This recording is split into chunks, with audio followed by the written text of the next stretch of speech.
Ini adalah top engine dari mesin 3 SFE 2,2 ya. Camry ataupun Corona Absolute sama aja. Perhatikan ada titik di sini, bertemu titik. Jangan menghiraukan banyak titik di sini, karena ada 2, ada titik 3. Begitupun di sini. Yang perlu diperhatikan adalah di sini ada coakan untuk sepi. Dari puli ini ada bagian sepi di sini, harus menghadap ke atas seperti ini ya, menghadap ke atas.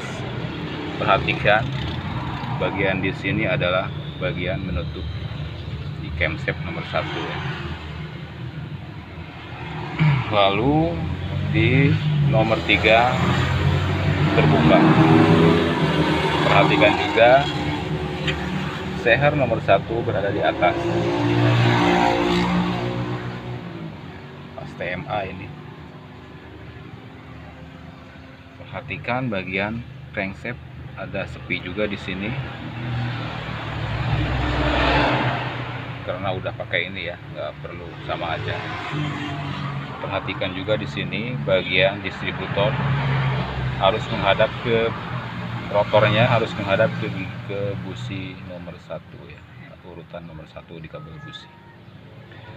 Di sini juga ada berarti ini E4 ya, E3 bagian exhaust, E3, E2, E1. Dan sini intake 1, intake 2, intake 3, intake 4. Udah jelas ya.